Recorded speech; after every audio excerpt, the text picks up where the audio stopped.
네, 여러분들이 지금 시편 119편의 말씀을 이렇게 다 읽어보셨는데 어떤 구절이 여러분들에겐 이 아침에 다가오셨습니까? 저 같은 경우에는 이 시편 119편 같은 경우는 너무나도 주옥과 같은 말씀들이 참 많이 있어요.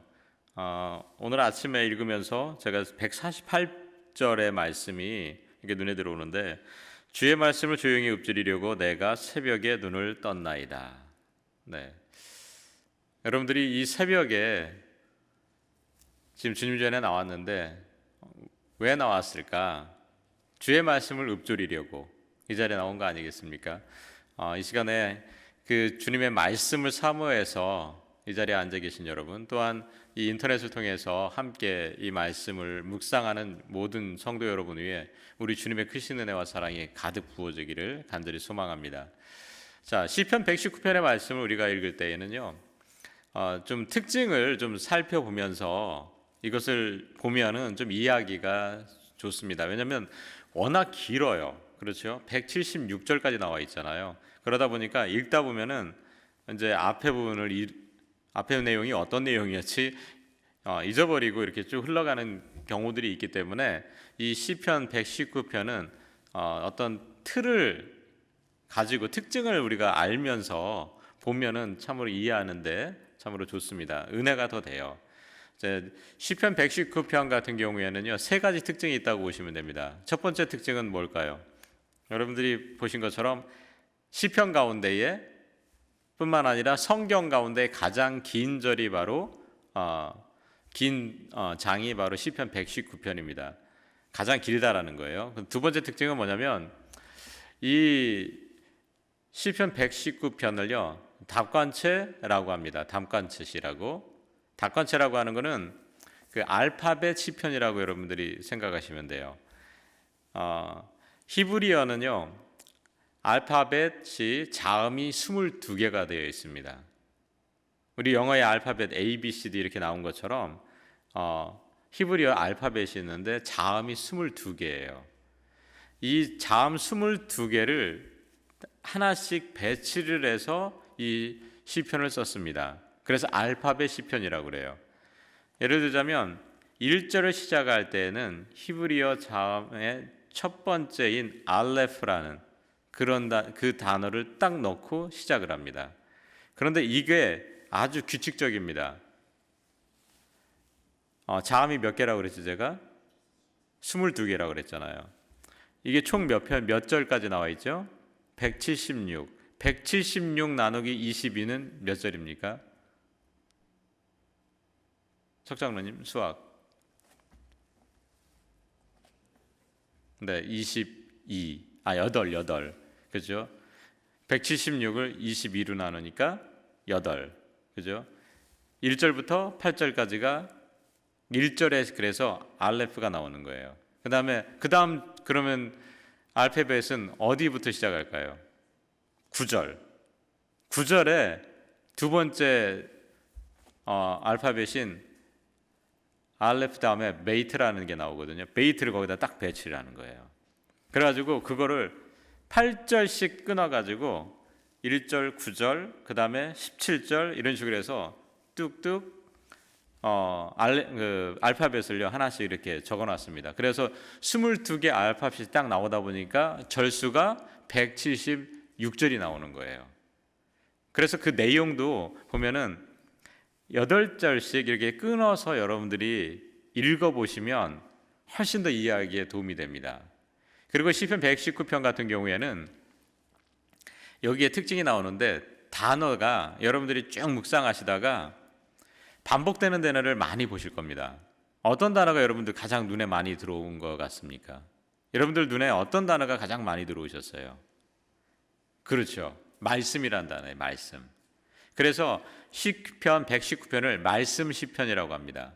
말씀에 대한 이야기가 계속 다 나와요. 그래서 말씀, 율법, 율례, 법도, 법 이런 식으로 이 말씀과 관련된 단어들이 계속해서 전반적으로 다 이렇게 배치가 됩니다. 그래서 이 시편 119편을 읽다 보면은요 내용들이 다 그런 내용들이에요.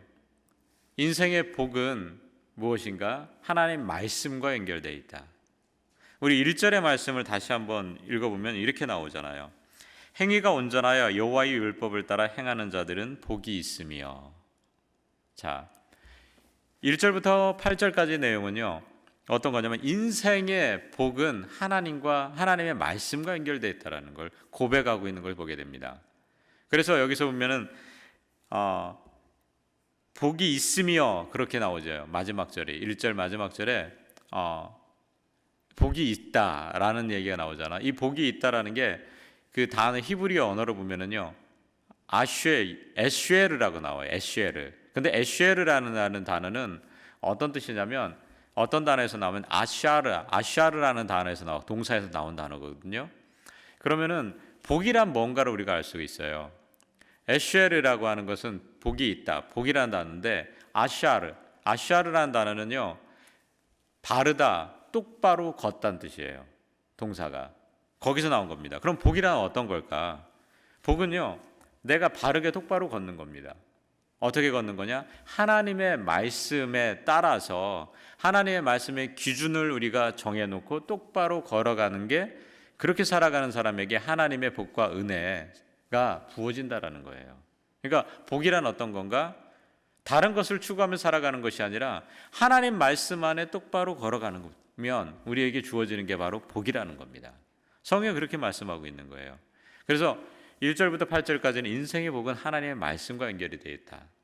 그리고 이제 9절에서 또 16절까지 말씀을 보면요, 9절 말씀은 다시 우리 좀 읽어볼까요? 청년이 무엇으로 그의 행실을 깨끗하게 하리까? 주의 말씀만 지킬 따름이니이다. 이렇게 말씀하고 있죠.